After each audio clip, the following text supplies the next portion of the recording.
जैसा कि आप लोगों ने रक्त बीजा के पहले पार्ट में देखा कि रक्त बीजा अपने ही खून से कैसे अपने क्लोन को बनाता है और अपने ही जैसे दिखने वाले एक राक्षस को बनाता है जो कि उसकी बात माना करता है। रक्त बीजा अब अपनी एक फ़ौज बनाना चाहता है और वो अपने बनाए हुए क्लोन से बात करता है। वो उससे बोलता है कि अब हमें इंसान से लड़ाई करनी होगी और ध्यान रहे कि वो इंसान मुझे चोट ज़रूर पहुंचाए, क्योंकि इंसान हमें चोट पहुंचाएंगे तभी हम अपने काम में सफल हो पाएंगे। और वो दोनों गांव की ओर निकल आते हैं। गांव में सन्नाटा फैला हुआ होता है, सारे लोग सो रहे होते हैं और रक्त बीजा और उसका बनाया हुआ क्लोन एक बूढ़ा आदमी को देखता है जो कि एक गरीब बूढ़ा होता है। वो अपने हाथ में एक लाठी लेकर अपने घर की ओर जा रहा होता है। जब रक्त बीजा उस बूढ़े आदमी को देखता है तो वो उसके पीछे जाता है और उसके कंधे पर हाथ रखता है। वो बूढ़ा आदमी थोड़ा डर जाता है और वे पीछे मुड़कर देखता है तो उस बूढ़े आदमी को साफ साफ दिखाई नहीं दे रहा होता। उसे बस दो आकृति दिखाई दे रही होती है जिससे उसे लगता है कि उसके सामने दो इंसान खड़े हैं और वो उनसे बात करने लगता है। वो बूढ़ा आदमी उन्हें बोलता है कि तुम लोगों को इतनी रात में नहीं घूमना चाहिए, रात में शैतान लोग घूमते। तो बीजा ये बात सुनकर हंसने लगता है और वो बोलता है कि बिल्कुल सही कहा तुमने। वो उससे पूछता है कि क्या तुम हमें देख सकते हो? तभी वो बूढ़ा आदमी बोलता है तुम्हारा चेहरा मैं साफ नहीं देख सकता, बस मुझे दो आकृति दिख रही हैं, जैसे पता चलता है कि तुम दो आदमी हो। रक्त बीजा की आवाज़ सुनकर वो बूढ़ा आदमी थोड़ा सा डर जाता है, उसे उसकी आवाज़ थोड़ी डरावनी लगती है। रक्त बीजा उस बूढ़े आदमी को देखता है और उसे बोलता है कि तुम हमारा एक काम करोगे? तभी वो बूढ़ा आदमी बोलता है कि मुझे रात के टाइम ठीक से दिखाई नहीं देता, तुम्हारा काम ख़राब हो सकता है, इसलिए मैं कल सुबह तुम्हारा काम कर दूँगा। रक्त बीजा बोलता है कि इससे कोई दिक्कत नहीं होगी, तुम हमारा काम बिल्कुल आसानी से कर सकते हो, तुम्हें बस अपने डंडे से मुझे मारना और मुझे चोट पहुंचाना है। तभी वो बूढ़ा आदमी चौंक जाता है और वो बोलता है कि मैं किसी भी इंसान को चोट पहुंचाने के खिलाफ़ हूँ, इसलिए मैं ऐसा बिल्कुल नहीं कर सकता। मुझे तुम लोग कुछ अच्छे नहीं लग रहे हो, मुझे जाने दो, मुझे देर हो रही है। और वो बूढ़ा आदमी पलट कर जैसे ही अपने घर की ओर जाने लगता है, ऐसे ही रक्त बीजा का बनाया हुआ क्लोन उस बूढ़े आदमी को जाकर पकड़ लेता है और उसे उठाकर बोलता है कि जैसा मेरे सरदार बोल रहे हैं वैसा ही करो, वरना मैं तुम्हें मार दूंगा। तभी रक्त बीजा बोलता है कि वो हमारे किसी काम का नहीं, क्योंकि ये बूढ़ा आदमी काफ़ी ज़्यादा बूढ़ा और कमज़ोर है, इसकी लाठी की चोट से मुझे कोई असर नहीं होगा। तभी उसका क्लोन बोलता है तो हम इसे मार दें। तभी वो रक्त बीजा बोलता है नहीं, पहले इसे पता चलना चाहिए कि इसे मारने वाला कौन है और इसका सामना किससे हुआ था, उसके बाद इसे मारने में मज़ा आएगा। और वो रक्त बीजा धीरे धीरे उस बूढ़े आदमी की तरफ बढ़ने लगता है। उस बूढ़े आदमी के सर के पास हाथ रखने के बाद वो कुछ मंत्र पढ़ता है और जैसे ही हाथ हटाता है तो उस बूढ़े आदमी की नज़रें जवान हो जाती हैं और उस बूढ़े आदमी को साफ साफ दिखाई देने लगता है। वो देखता है और बोलता है कि राक्षस और ज़ोर ज़ोर से छटपटाने चिल्लाने लगता है। तभी रक्त बीजा अपना नाम बताता है। वो बोलता है कि मेरा नाम है रक्त बीजा और मैं अपने खून से ही अपनी सेना बनाता हूँ। और इतना बोलकर रक्त बीजा उस बूढ़े आदमी पर हमला करता है और एक ही झटके में उसे मार देता है। फिर वो उसका खून पीने लगता है। बूढ़े आदमी की चीख पूरे जंगल में गूंज जाती है और उसी जंगल में दो बाबा यज्ञ कर रहे होते हैं। उन दोनों बाबा को भी वो चीख सुनाई देती है और दोनों का ध्यान टूट जाता है। तभी उसमें से एक बाबा जिनका नाम कौटिल्य होता है वो बोलते हैं कि ये चीख आपने सुनी? ये चीख तो बिल्कुल वैसे ही लग रही थी जैसे नरभक्षी किसी का शिकार करता था तो उस शिकार चिल्लाता था, ये चीख बिल्कुल वैसे ही है। तभी उसके गुरुजी बोलते हैं हाँ, ये चीख बिल्कुल वैसे ही है। तभी वो कौटिल्य बाबा बोलते हैं गुरुजी क्या नरभक्षी फिर से वापस आ गया है?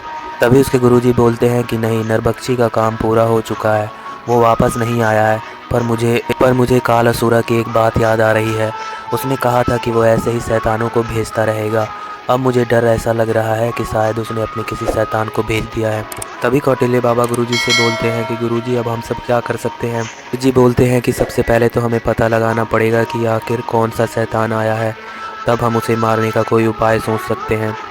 कौटिल्य बाबा और गुरुजी उस चीख की दिशा की ओर निकल पड़ते हैं। इस दिशा से उन दोनों ने चीख की आवाज़ सुनी होती है, वो उस दिशा की तरफ जा रहे होते हैं। तभी हमें दिखाया जाता है कि एक लड़की अपने घर के अंदर किसी का इंतज़ार कर रही होती है।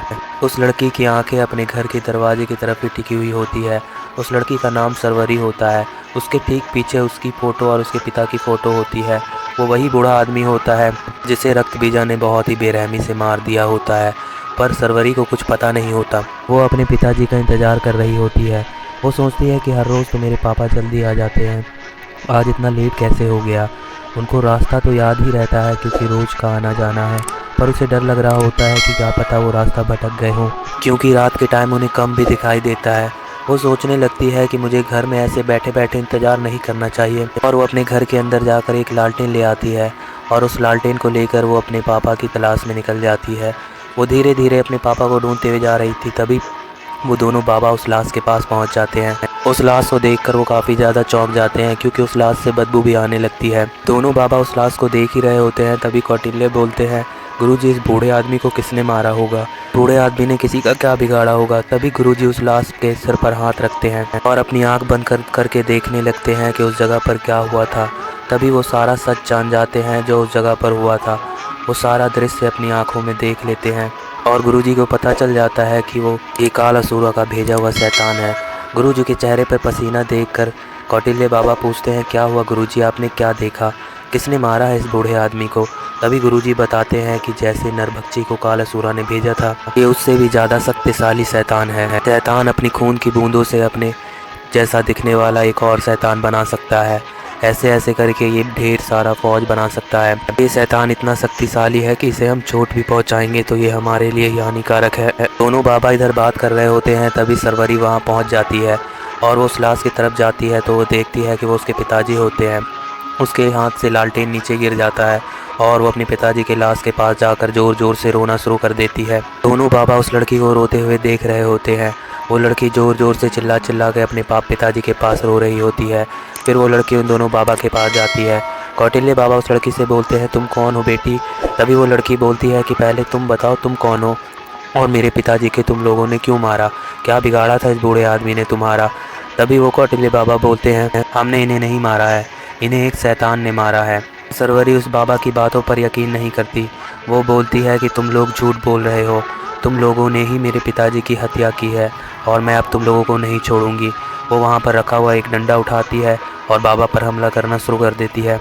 वो बाबा पर एक के बाद एक वार करती है और बाबा उसके वार से बचने लगते हैं।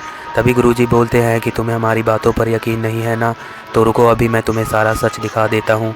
और गुरुजी एक बार फिर उसके पिताजी के सर पर हाथ रखते हैं और उस लड़की को वहाँ पर हुई सारी घटना दिखा देते हैं। उस लड़की को सारा सच पता चल जाता है कि उसके पिताजी को किसने मारा है। वो लड़की सारा सच देख लेती है अपने आँखों से कि उसे शैतान ने किसके पापा को कैसे कैसे मारा, और उस लड़की को अपने किए हुए हरकत पर शर्मिंदा होना पड़ता है। वो बाबा जी के सामने हाथ जोड़कर खड़ी हो जाती है और वो बोलती है कि मुझे माफ़ कर दिए बाबा जी, मैंने आप लोगों पर शक किया, पर मैं उस शैतान को नहीं छोड़ूंगी जिस शैतान ने मेरे पिताजी की हत्या की है। तभी गुरुजी बोलते हैं कि बेटा तुम अकेली नहीं हो, हम दोनों भी तुम्हारे साथ हैं। हम तीनों मिलकर उस शैतान का सामना करेंगे और उसे मार गिराएंगे। क्या ये तीनों रक्त बीजा का सामना कर पाएंगे या फिर रक्त बीजा इन तीनों को मार देगा? ये जानने के लिए रक्त बीजा का अगला पार्ट ज़रूर देखें। और दोस्तों प्लीज़ हमारे चैनल को सब्सक्राइब और ज़रूर कर दें और वीडियो को लाइक भी ज़रूर कर दें।